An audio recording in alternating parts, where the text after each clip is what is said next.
are you surprised that I actually kept my promise and came back to give you an update this weekend? Because me too. The thing is, I didn't think I had enough content to talk about. There weren't anything significant that was happening in my life. But then all of the sudden, it was like as if I took this roller coaster and then we hit the peak, and then everything felt like a blur and a lot of not necessarily problems, but a lot of things worth noting were born out of thin air. So, allow me to tell you about the first week of my new term, or should I say my last term with my current company, and me finally taking actions against some of the bad habits that I was slowly noticing and it was taking over my life, and my new book obsession and thoughts on life just beyond my current work contract. So grab a drink, start your house chore, let's get right to it.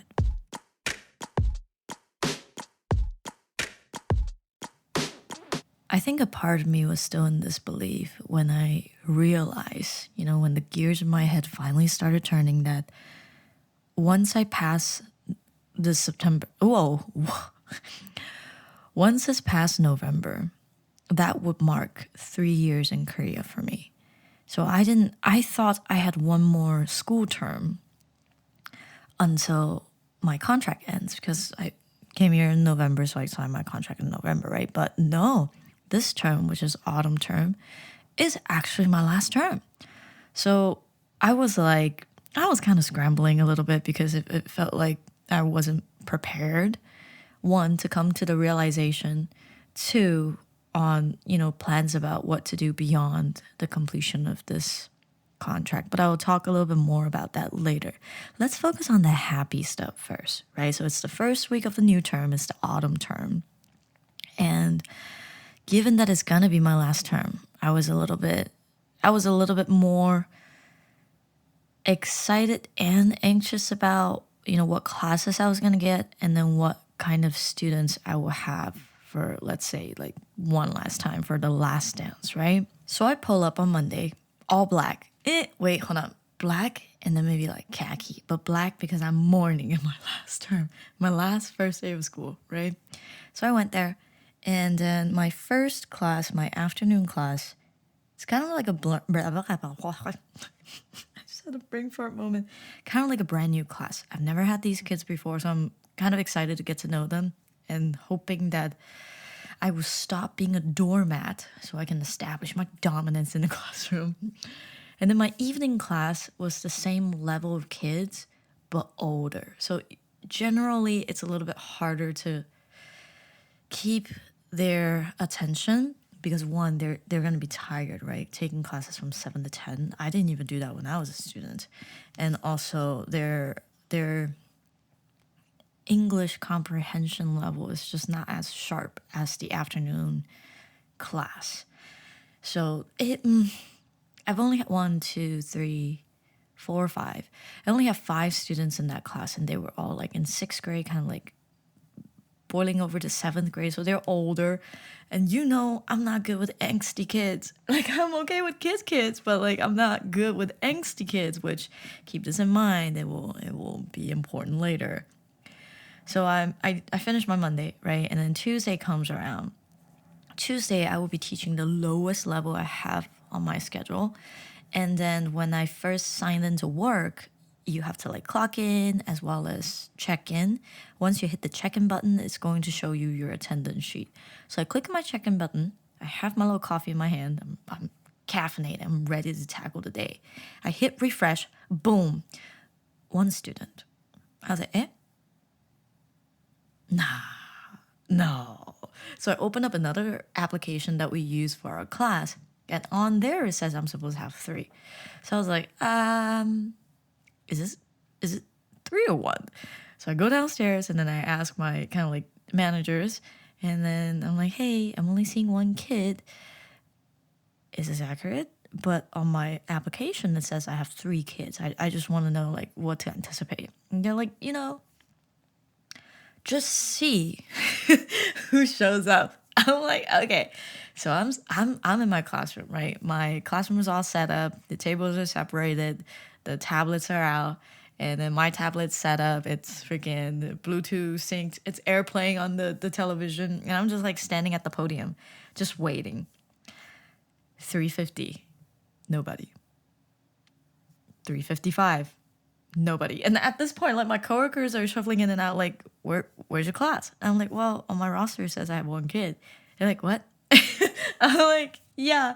So you're like, well, if they don't end up showing up, hey, good for you. Wish that could be me, but I was like, no, I'm just gonna, I'm like, that's too good to be true. Let's just wait it out. 4 o'clock, class starts. Nobody. I'm like, okay, should I like say something in the group chat? Eventually, at like 4:05-ish, a little bit later, a little bit over when class started, was one kid came in. He's in the 6th grade. This is the lowest level that we have in our academy. So his English level is like, he is in the right level, even though his age is a little bit older. He does have some trouble, like expressing himself, but overall he was a good kid. But I would see this kid again on Thursday again. So I'm thinking like, okay, Thursday's gonna come around, and then what's the word? Thursday's gonna come around, and I will have more kids, because it's the first week of school. Uni is in the bathroom, which is why it's jingling. Anyways, first, okay, you don't have to be aggressive about it, okay? I know that you just done your business. First week of class, usually we get more admissions, and then kids are joining between like week 1 to, I want to say, like 3. And there's going to be a lot of them.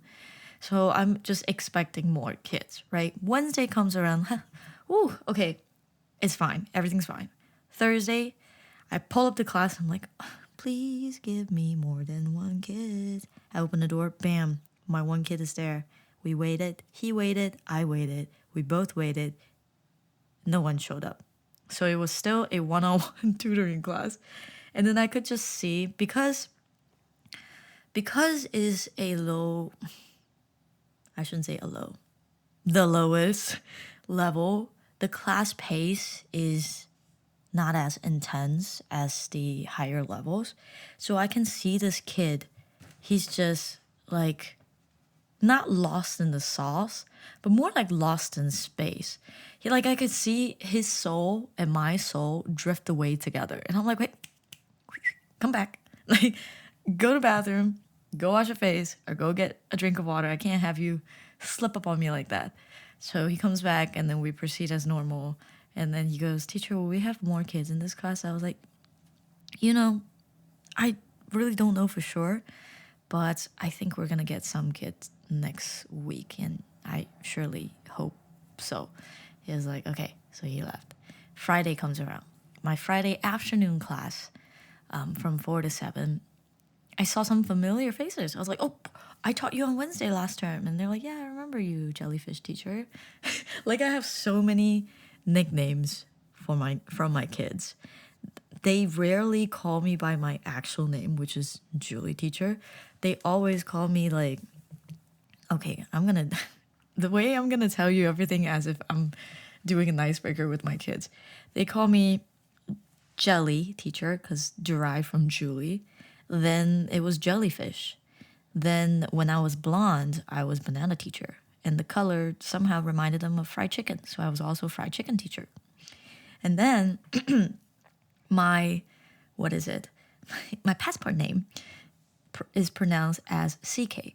So it sounds like a type of Korean rice drink that people like in the winter. It's not winter, summer. It's called shike. So I was shike teacher. Then I became, what did I do? One of my Alba kids started calling me protein jelly. I don't know why. So I was protein jelly, and then evolved to protein jellyfish teacher. And then I got jelly bean, jelly bear. It's never too far away from anything that's jelly related. What else did I get? Jellyfish, jelly bear. Uni teacher. Why uni? Because I am Uni's mom, literally my cat. So they've grown attached to my cat. So I'm also Uni teacher. There's some other weird one too, but I didn't commit to memory. If I remember it later, I'll let you know. I'll fill you in. So afternoon class went okay. Like most, I would say 70% of the kids I don't know, but they were pretty studious, so they were on track. We had a good time. It was a project day, so they made some project about using brain controlled interface, BCI, which is, if you think about it, they're like in the freaking fourth and fifth grade and they're making projects about that, which is very impressive. I'm proud of you kiddos. Then on the evening class, that's when I have like a kind of like a TOEFL test prep class. So I was a little bit nervous because usually that this is a high level class. So the kids are gonna be, you know, like sixth grade, seventh grade, some even eighth grade. This is where my angsty kids come in, and then it's really mixed reviews, right? Because some kids are really good, and then some kids, you know, middle school, that's when they start to kind of not care about academics and then want to be cool and blah blah blah, XYZ, doing all kinds of weird stuff. But it was actually a class of all girls except one boy. But that boy, he is so quiet, he is so well behaved, he golden boy. Like I would take him. I would take him over any of other angsty kids I've had in the past. And then the girls I've had in that test prep class, I've all had them like never fully, but temporarily. So I think two kids I've had from a subbed class. And then two kids I've had, one from winter intensive camp, one from summer intensive camp. So I'm like, wow, like at least I know all of you in some capacity. And all of them are good kids. All of them are good kids. So we had a really, really good time on Friday. Then comes Saturday. Saturday I was really nervous, kind of, because we had this new, what's the word? Extension class. So I've never taught it before. And I was looking at the rubric and I was just trying to prepare it to the best of my ability. So basically it's like a writing workshop class. They split it into like 5 tiers. I was teaching level 5. So the article that was given was, you know, like was of that level. So I'm reading the article, I'm trying to dissect them, writing down the key points, and then just how to help students break down what make this piece effective, you know, what were like the key supports, and then what kind of support is good, what kind of support is bad. How can we distinguish what are good sources, what are bad? So I have it all written down in my notebook, right? Then Friday night, I got an email. Well, actually, I got a text too, but both I didn't really see it until later because I'm really, really bad at checking my phone in class. I can't multitask. Like I have to focus on my kids, and then I don't know what's going on. So usually, sometimes staff would text me like attendance, which it's my fault. It is my fault. They would message me like, can you send the student down to the front desk? Can you do this? Can you do that? But I wouldn't see it until it's break time, like an hour later. I'm like, oh, I'm so sorry I didn't see this until now. They're like, it's okay. We've already talked to the kids. I'm like, okay, sorry. So I didn't see it, but I got a message saying that my Saturday class was canceled because due to low enrollment. So I guess maybe only like 1 or 2 kids signed up. And no, it probably had to be like 1 kid signed up. So they couldn't really run a class like that. So it got canceled. And then I was like, okay, cool. This is unbelievable. Like I was like, are you telling me that I have the best schedule I've ever had this term? Now, given because of my Saturday is emptied out, I would have to sub and have more other office duty, which is completely fair. I understand 100%. I'll do it. No complaints, right? Like that's not a big problem. But I was just like in disbelief. This happened to me? What? Especially because, you know, I was thinking about my plan after my contract ends.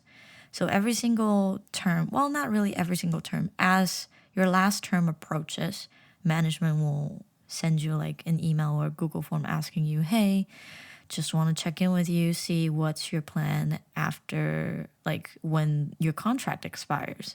So when I received that Google form that first, maybe like 2 months ago, my plan was to resign, like sign again.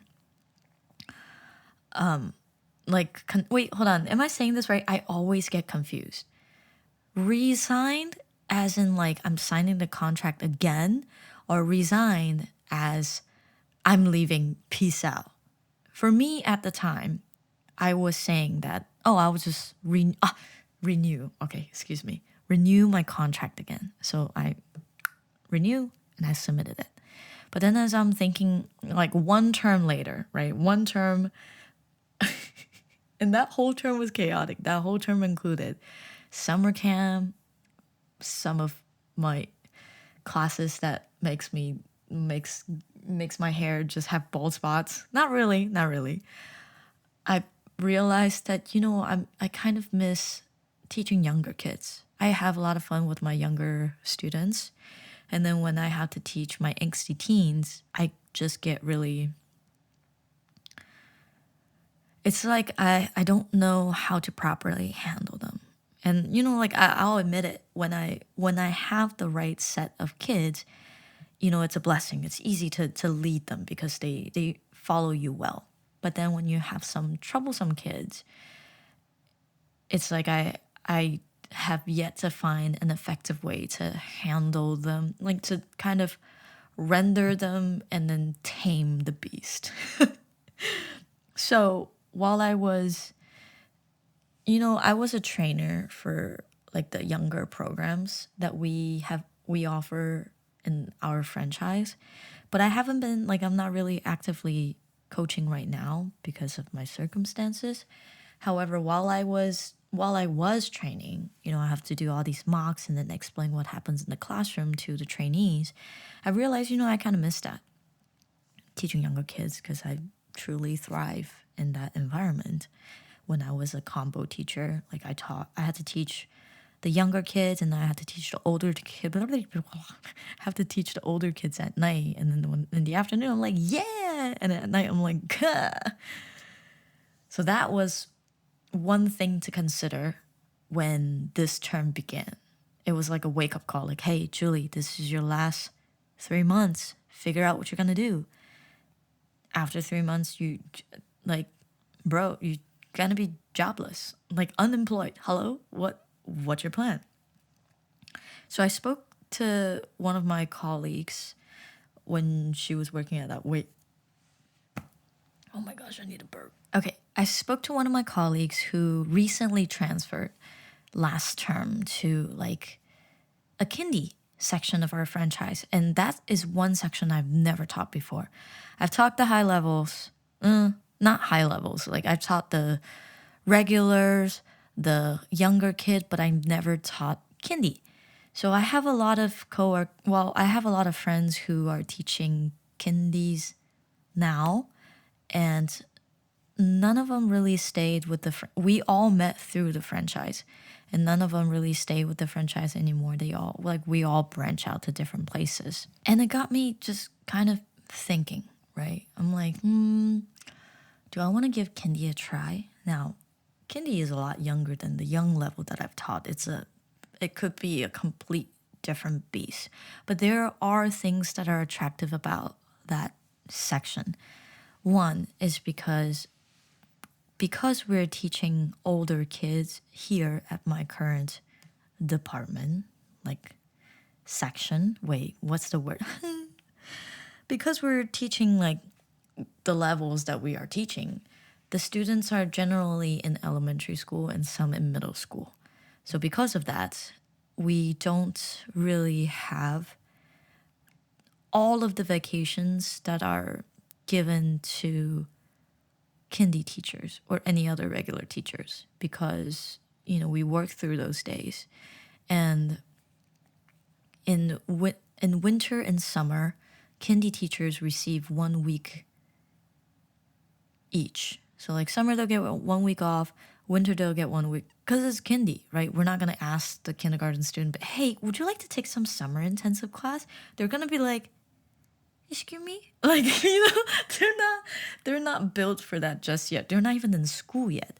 So the flexibility is that you will get more vacation days, right? The downside is that one, pay. You're not going to be received, you're not going to be compensated with the same amount of salary because you're kind of like babysitting. So why should you? Yeah, maybe you're teaching phonics here and there, making them like more comfortable with English, building that environment, but at the end of the day, you're not out here teaching TOEFL test prep, right? You're not out here teaching debate competition. So, of course, the pay grade is going to be different. And I was kind of torn. And, like, I guess now I'm still thinking about it. I don't really. It's like one moment I feel like I have a definite answer, and in the next, I don't. See, like now I'm talking to you about it.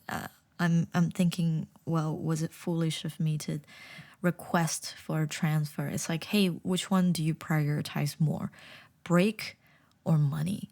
And I think because I've been working so long without an adequate amount of break, I crave for the break part and I'm willing to sacrifice the money. Because, like, right now, every single month, I'm paying pretty aggressively towards my loans. I want to say almost, wait a minute. Let me do some ghetto math. Wait a minute. I'm not good at this. So let me use Google not calendar. Whew. Calculator. I'm going to do this. Divided by this. Oh, God. Wait, what? That doesn't make sense. Hold on. Wait a minute. Wow. I didn't know that. Julie. 50% of my paycheck goes to my student loan. I thought it was something less than that. I thought it was like 30%. 50% of my money goes to student loan. Now, of course, I can lower that amount, but I want to get out of debt faster. I feel like once I alleviate that burden, I'm able to have more money that I can move around. I could do more things. I can afford more things. So yeah, every single month I pay 50% of what I earn, and then the rest is allocated to my rent first, and then my laptop payment, and then what else? Rent, laptop payment, phone bill, transportation fee, T-money fees, and utilities. Utilities not too bad. And that's it. No wonder I've been living on freaking 58,000 won. Anyways, you did not hear any of that. So yeah, I'm pretty, like, right now, I feel pretty suffocated. This is not to say that I feel like my life is miserable. Like, I still have fun with my day-to-day. It's just that when I wanted to say resign, so I had to take a U-turn. When I renewed my contract last November, I had made a deal with my team lead that when my mom just got COVID, I was really worried because she has heart conditions, and she was back in America and I was here in Korea. So I told my team lead, hey, is it possible for me to visit home? I still want to work here, but I could take 3 months off, or is it whatever is more convenient for you? And then at the time, I was offered to take 1 month off and come back on Christmas Eve right on time for winter intensive class. So I said, like, I weighed my option. They asked me, can I take 3 weeks? And I asked my mom, I was like, can I take 3 weeks? My mom was like, no way. Like, you haven't been home in 2 years. You come home only for 3 weeks? No. So I was like, my mom said no. I felt like a little kid. Like, my mom said no. And then I was like, I have to do 4 weeks, or else I guess I'll just take a term off. And then she agreed to giving me 4 weeks. So I went home for 28 days and I came back and I started teaching again. And because I went home for 4 weeks, I used up all of my paid and unpaid vacation. At least that's what they told me I had to do. Which means from December of last year all the way until now, I have not had a single requested vacation. Actually, I don't think I had any vacation at all. Yeah, except New Year's. But everybody gets New Year's. And New Year's was only like 2 days. 2 days? Because you count Saturday as a day as well. Anyways, doesn't really matter. Doesn't really matter. So I was thinking, when I renewed my passport this year, and then when I had to turn in my old passport, I was looking at the back of my passport pages like, I wish I could fill these up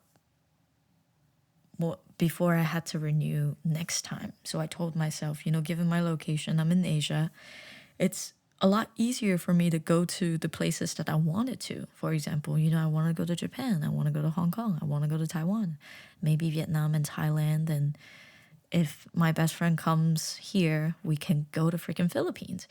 So I told myself that I hope next year I will be able to do more traveling.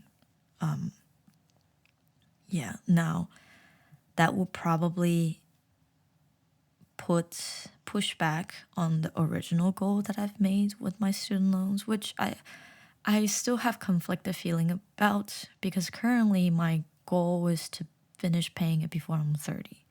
If I continue to pay 50% of my salary, I can do it.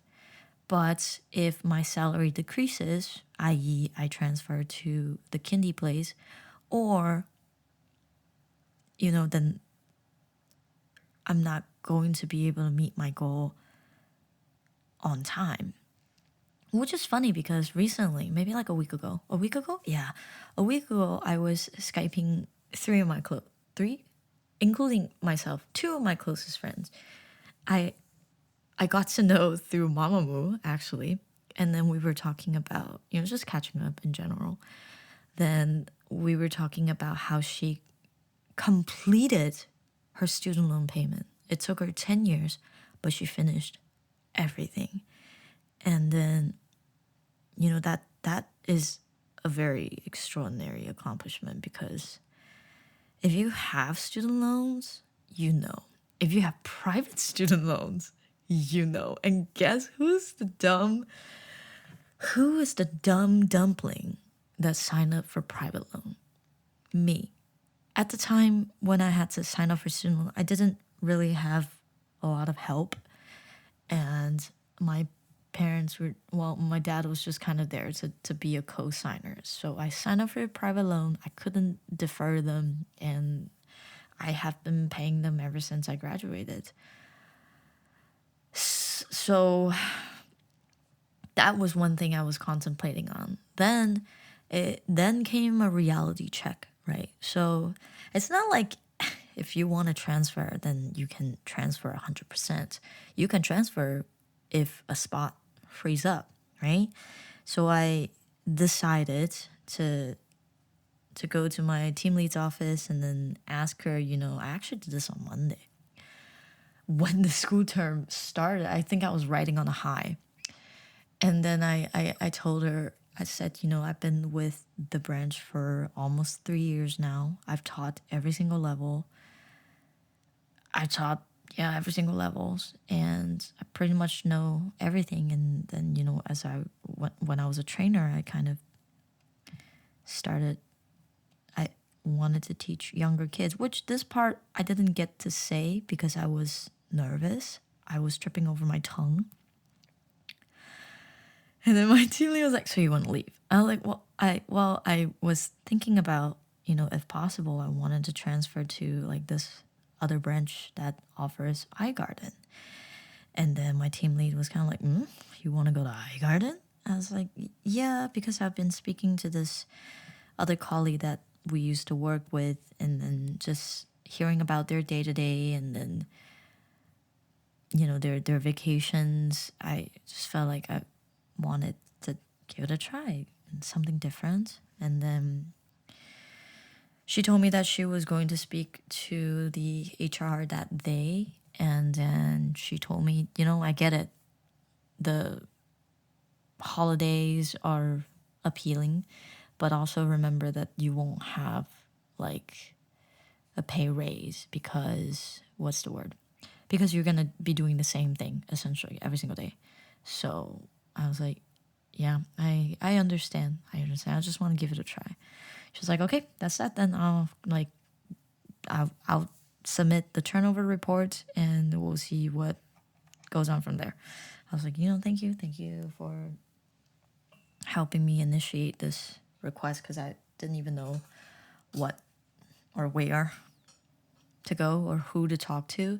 Then on Wednesday, I gave it a few days, and then on Wednesday, I decided to personally email the branch manager that I wanted to the manager of the branch that I wanted to transfer to. Boom, there we go, English.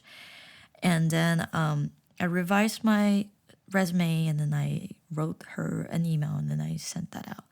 I haven't heard anything back since, but I didn't really expect too much, especially on Tuesday when I heard from my team lead that they said there won't be an opening in the winter term. So currently we're in the autumn term. Next term is winter, then summer. You know the four season. I don't have to explain it to you. So then that got me thinking, okay, there's no opening in winter term, so now what? But then she follows up with HR says that there most likely will be openings in spring. So I'm like, okay, most likely, but it's not guaranteed, right? So we're playing this game now. And then I'm thinking, well, Julie, what are we gonna do, right? When my contract expires, what happens is my visa expires, right? So I can no longer stay here. Unless if I find another job and then the visa carries over and continue and blah, blah, blah. The story will just repeat itself for another year. And then boom, we're going to be sitting here and be like, it's my 4th year in Korea. But I thought about it, the only thing that's holding me back is visa. Why are you not worried about money, Julie? Because I get severance from this place. So, because I've been working here for 2 years, I would receive kind of like 2 months worth of pay, which is enough to sustain me here with my rent, it's enough to pay rent. But if I want to be as aggressive as I have been with the student loans, that's another story. So maybe I need to slow down with my student loans if I were to take a term off. So that means I would just wait out 3 months and then join the branch that I want to go to in spring, so in March. But that's a big gamble, right? Because the thing is, the opening is a most likely, is a what if. So if I don't find a place, then what? Plan B is I would just continue again at my branch, but after a 3-month break. So why don't you just resign right away? Because I felt like I haven't had a vacation in so long. Sounds pathetic, but I kind of want to travel. I was thinking about it. Next year I'm going to be back for my sister's. I'm going to go back to US, not permanently, for her graduation, and I'm hoping to stay a little bit longer. But also, that means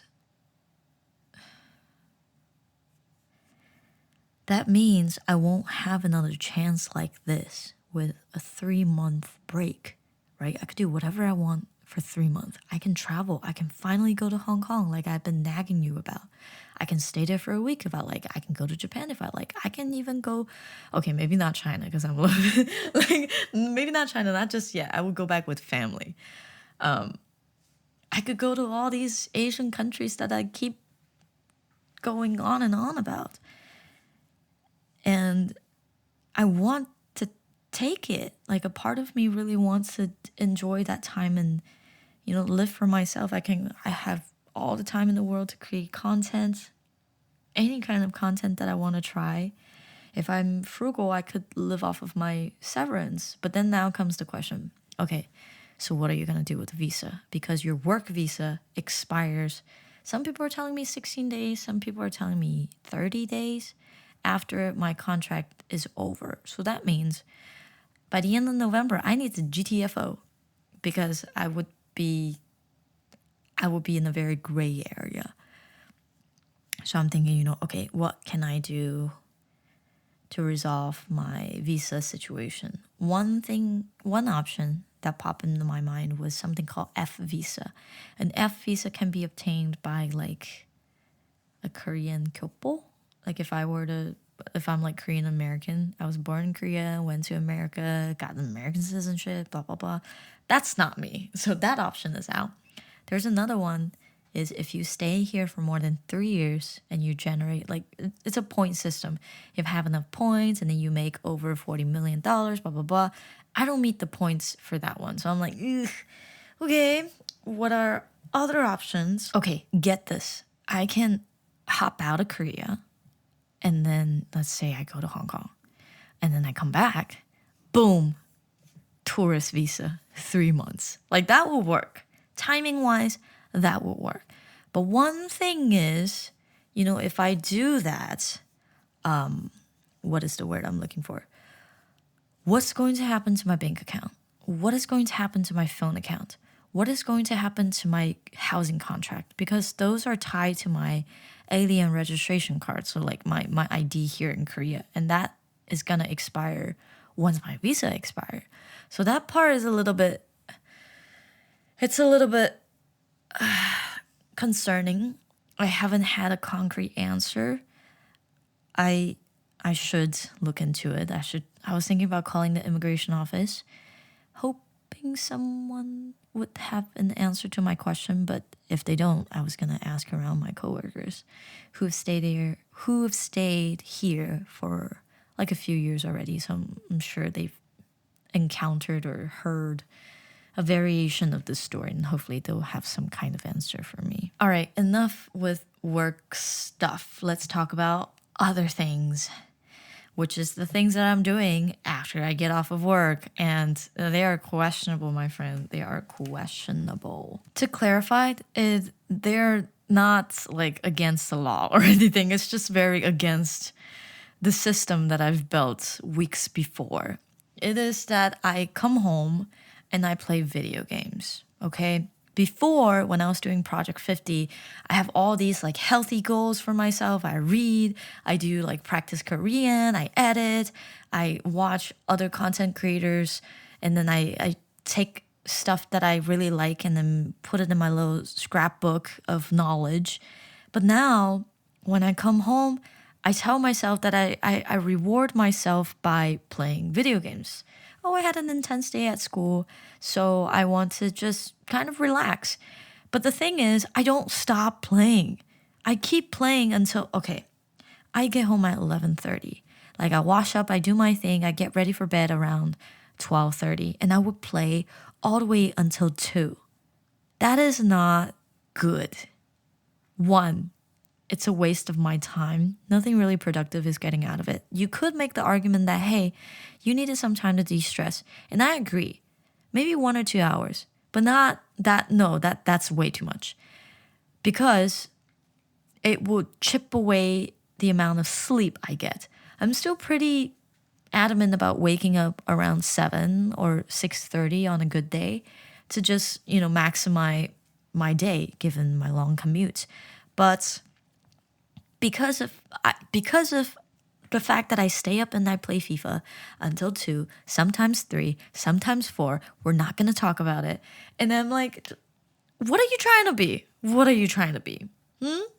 A world-class player? Where are you trying to join? Inter Miami? Like, what are you doing? I'm wasting my time. I'm wasting my sleep. I'm wasting my energy. I wake up feeling groggy. So yesterday, was it on Saturday? Saturday at did I do this in the afternoon or did I do this at night? I don't remember when. Felt like a blur. But I all of the sudden out of nowhere, I was like, no, enough is enough. The last time I played, I spent 5 hours. 5 hours playing that game. Why?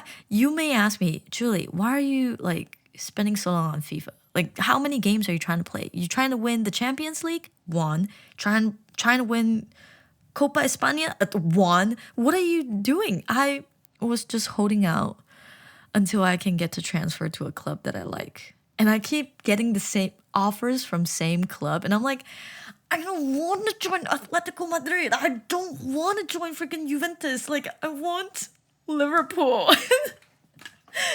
And it has wasted so many hours because I can't just, well, I could just skip ahead. But to maintain your form, you should keep training to stay on the roster in XYZ. So I'm just like, you wasted so much time, and for what? Was it really relaxing for you or was it stressful? Not gonna lie, it felt a little stressful to me because I couldn't pick where I wanted to go. I had to wait until they bid on me. So I walked upstairs, took my PS4, unplugged it, unplugged my monitor, and I put my monitor in front of my upstairs closet, and I shoved my PS4 between like my sweatshirts, which I put out because autumn is here, and then like my other, some kind of organizer on my shelf. So they're gone. And because of that, I feel a little bit more in control. I know realistically it didn't really do anything. Now that I have that time freed up, I could still waste it in other ways, like, scrolling on Reels or watching TikTok or like watching, for me, it's not TikTok. For me, it's not Reels. For me, it's YouTube Shorts. I don't understand how this happened, but it has happened and it has taken over my life. Sometimes I'll look at it, I will go on YouTube to search for specific things. Like, I can't even tell you what I was trying to look up, but once I get to the app, my brain just blacks out. And I completely don't know what was the keywords I'm supposed to type in the browser bar. And I just click shorts and I start scrolling. And then if you look at my Discover page on Instagram, it's very interesting. My Discover page on Instagram for my personal account, it's all like football, not American football, soccer, and then tennis because the US Open and I'm a tennis fan. And then I will see like shoes, sneakerheads, and then home stuff, like home decoration, interior design stuff. Then if you switch on to my what is it? My not really professional, but more of strictly Reels content, like the Julie Season account. It's a lot of just like content creators talking about like editing strategies. Mac Miller, like it just 20% of my Discover page is Mac Miller, and then all these other just other accounts I draw inspirations from, which is like a healthy one, right? But then if you go to my YouTube's, my personal YouTube account, not the Julie Season one, it's just football. It's just football. And I'm like, the algorithm needs to stop stalking me, okay? Like, I don't need to be called out like this. So I started to read again.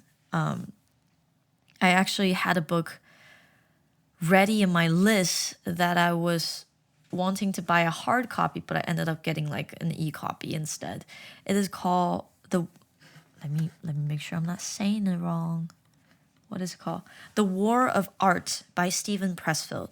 So I have been recommended this book from like various YouTuber. For example, Life of Riza, she was talking about a quote from there which really resonated with me. And then also there was another content creator, I forgot his name, but he was he showed us a screenshot of a quote from that book, and I'm like, this book looks good. So I had it ready in my library, but I never started reading it because why? I was too busy playing FIFA, like in amateur mode. Okay, let me just roast myself fully. So I'm like, today's the day. So today's Sunday currently, and I really, really, really was craving pineapple bun, like Hong Kong style pineapple bun and Thai tea. There's this one place in Seoul near Gyeongbokgung, and then I was like, okay, it's quite a big commute. It's like it takes me an hour to get there, and I didn't want to waste most of my day given like I don't have enough time. So I decided to go there before they open. So they open at 10:30, and I got up and left at I got up and left at 8:30. And then I remember my train was at, oh yeah, I remember this because I almost didn't make it. My subway was at 43. I made it 8:43.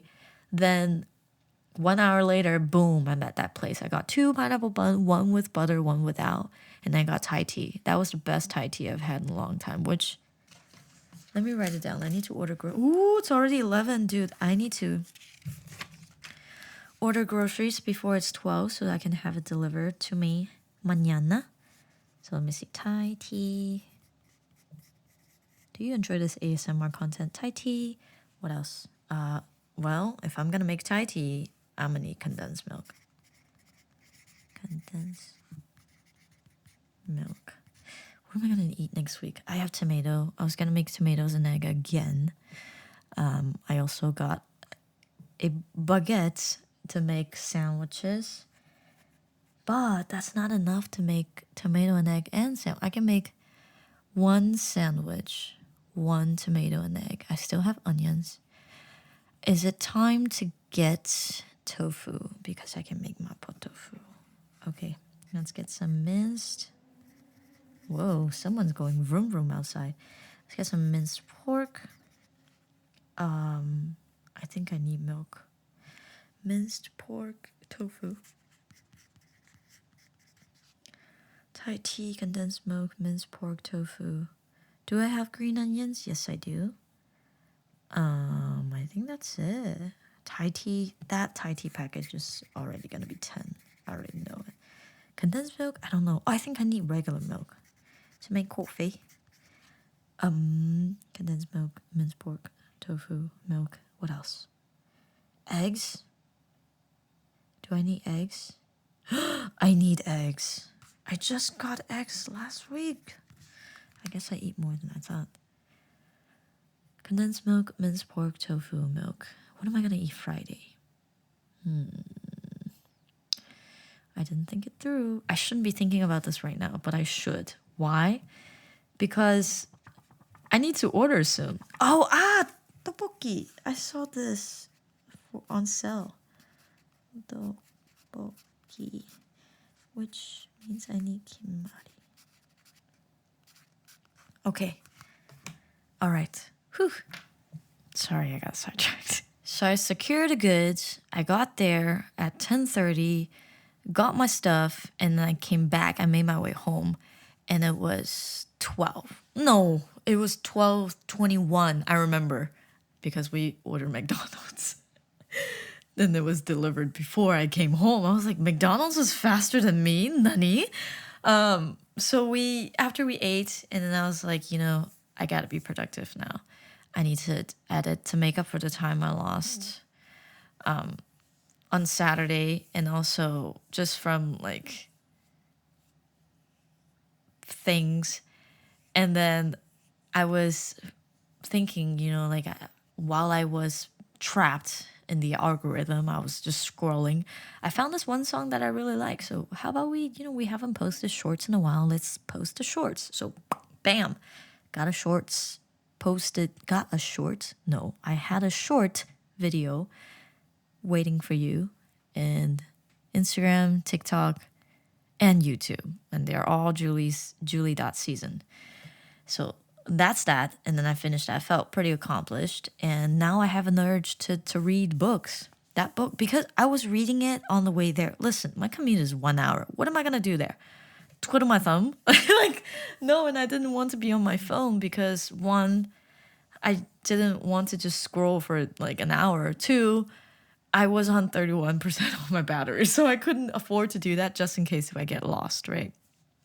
So I started reading, and then I wrote down a lot of quotes that I really, really liked because this book kind of really tackles on the idea of procrastination, and that's something that I struggle with a lot. And I can call it perfectionist procrastination. I can call it whatever I want. But at the end of the day, the result is that I don't get to put out what I promise myself to create or what I should create. So here are some of the quotes that I've gathered so far from what I've read. And first one is, it's in chronological order. First one is, the enemy of creativity is resistance. So resistance can be a substitute for procrastination. Second one, most people have two lives, the life we live and the unlived life within us, because between the two stands resistance. Yeah, because we procrastinate, we don't end up living the life we don't end up living the life we envision ourselves to live.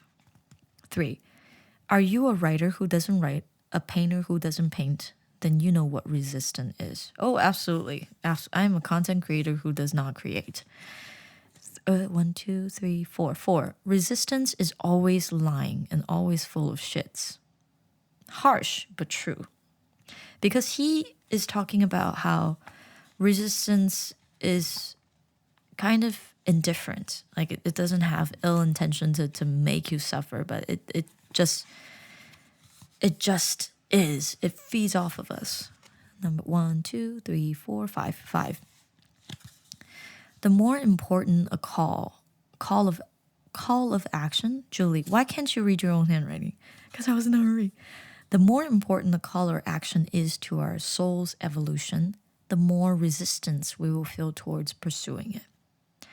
I could stand behind that. I think in this section of the book, they were talking about how the word genius in Latin was, I'm going to get this wrong, forgive me, was like, had some kind of meaning regarding like a person's soul.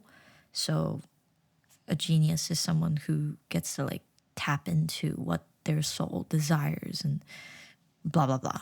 I could be wrong. You should pick up a book. No, not a book. You should pick up this book and read it. Highly recommend. 1, 2, 3, 4, 5, 6. The degree No, Julie. The danger is greatest when the finish line is in sight. So this is talking about, like that will to procrastinate as you're getting closer to the finish line. Like you're like, oh, I'm almost done. But what if I don't like this project, right? What if it's not perfect enough? And then the closer you are to getting it done, the more doubts will surface. It will cloud your judgment. Next, we don't just put off our lives today. We put them off to our deathbed. True, like you could always say, one day I'm going to become a freaking painter. And then you never do. And you die, and that's your life. Next, the more empty you feel, the more certain you can be that your true motivation was resistance. There's a lot of things that we do in our lives, a lot of activities, a lot of pastimes that we choose to fill our times with that didn't really have a true meaning. Like we did it just to do it. It's like stress eating or binge watching certain programs, certain contents. Like we do it without a true intent. And then at the end of the day, once you're done with it, it's like eating a meal that doesn't hit your taste buds. It was just a waste of your time. And we do a lot of those stuff when we are procrastinating. It's like, oh, I could be doing my report right now, but hey, Umbrella Academy season 3 is out, so let me do that. And I do that a lot. Like I feel like that was what FIFA was to me. In the beginning, I was really excited because I've been playing on FIFA 19. And if you didn't know, we're living in 2023. So the program I was playing with was a little bit outdated. And I wish I had the roster of like current squads. And then guess what happened? PlayStation was like, hey, season sale. Do you want to get FIFA for $14? I'm like, hell yeah. So I got FIFA for $14 and I just dived head in and dedicated so many hours of just playing. And in the beginning, it was good. But then towards the end, until recently, it was just kind of like I do it just to do it. Sometimes I would fall asleep with a controller in my hand. Like, that's kind of ridiculous. Why? There was no substance in my action. I wanted to be a creative. Then why was I not creating? Why was I wasting that time to catch up on sleep? Okay, the next one, we're kind of transitioning to embracing this power of fear. Next one says, the more scared we are of a work or calling, the more sure we can be that we have to do it. Next one, if you didn't love the project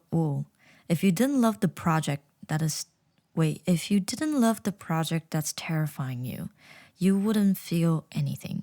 The opposite of love isn't hate, it's indifference. So yeah, we're talking about, sometimes when you are thinking about pursuing some kind of project, you have a lot of doubts in your head, a lot of noises. And the more noises that you have, then the more that it assures you that this is the exact thing that you need to do.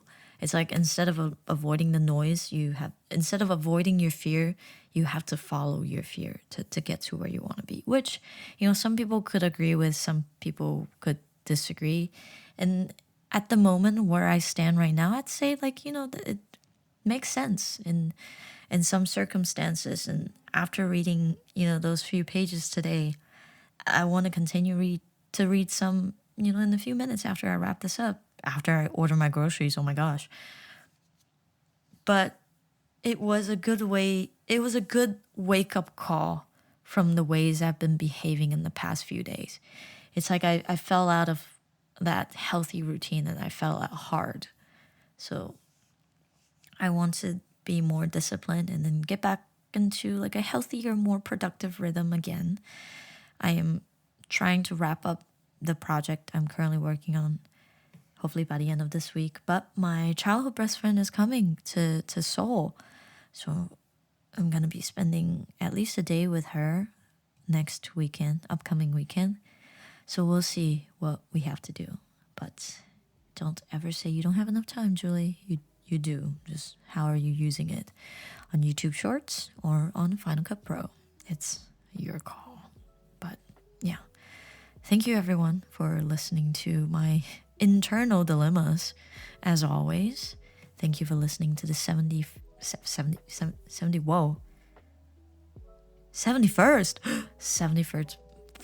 podcast of Lactose Intolerant. I hope you all had a wonderful week and wishing you a wonderful week ahead. Do something relaxing for the rest of your weekend. Like pick up a book, go outside if the weather's okay. Lately, the weather's kind of getting better over here. We've been floating around 25, and today was kind of windy. It was a little bit moisty, but it was windy, so I'll take that. Oh, if you haven't seen Mask Girl on Netflix, I highly recommend. I binged the entire series in like 1.5 days. It was not good for my sleep schedule, I will admit, but it was a really, really great series that was very thought-provoking. So give it a try if you're looking to watch something that's a little bit different. It may look like it's one of the cheesy Korean drama, but I assure you it's not. It's actually a thriller. So stay safe, hydrate yourself.